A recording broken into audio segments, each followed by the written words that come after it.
pessoal do sexto ano, tudo bem?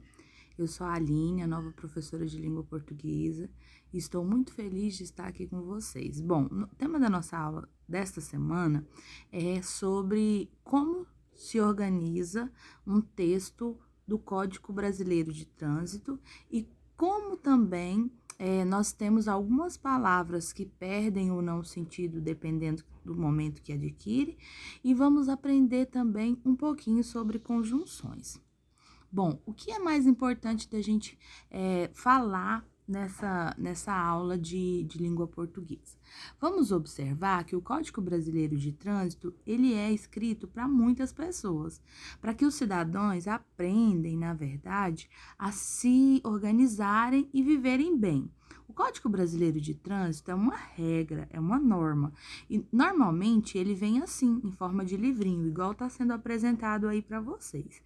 Assim como o ECA, que fala sobre os direitos e os deveres das crianças, o Código Brasileiro de Trânsito fala sobre os direitos e os deveres daqueles que transitam, né, que utilizam o trânsito. Bom, vamos observar como é a organização do Código Brasileiro de Trânsito. O Código Brasileiro de Trânsito normalmente tem uma lei, que é a Lei 9.506, de 23 de setembro de 1997, e tem o responsável pela criação dessa lei, que foi o presidente da República, né?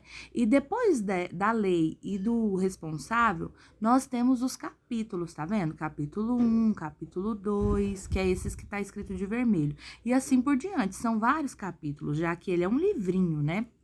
Bom, depois dos capítulos, nós temos os artigos, olha lá.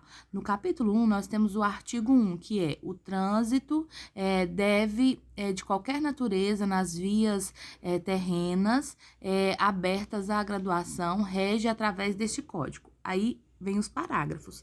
Depois do artigo, nós temos cada parágrafo. Esse símbolo que está do lado do 1 aqui, abaixo do artigo, é o símbolo de parágrafo. Então, depois do artigo, cada um dos parágrafos.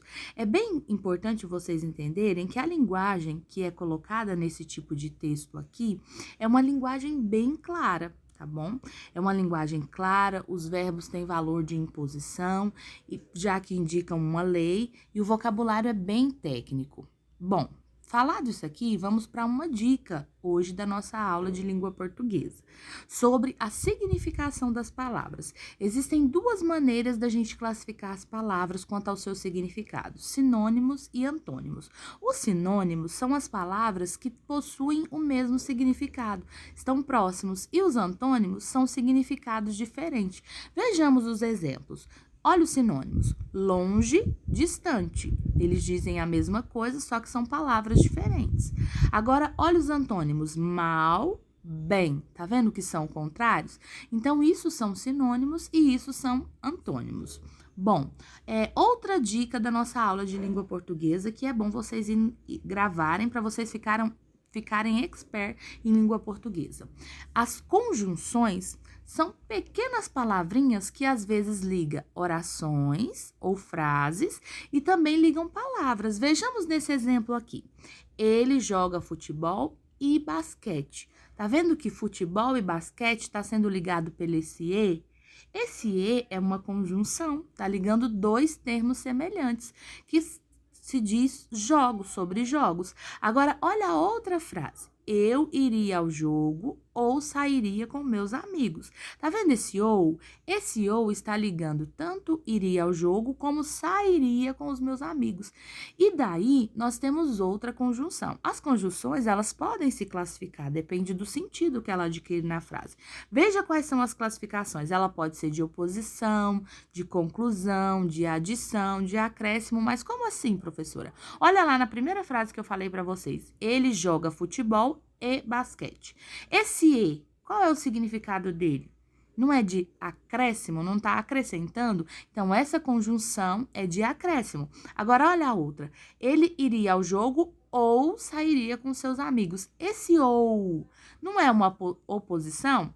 Ou ele faz o jogo ou ele sai com os amigos. Então, esse ou é uma oposição, é uma conjunção de oposição. Aqui eu tenho alguns exemplos de conjunções para vocês. Nem, mais, também, né? Porém, todavia, todas essas palavrinhas pequenininhas que ligam frases ou palavras, elas são conjunções, tá bom? E é isso, pessoal. Até mais e bom estudo!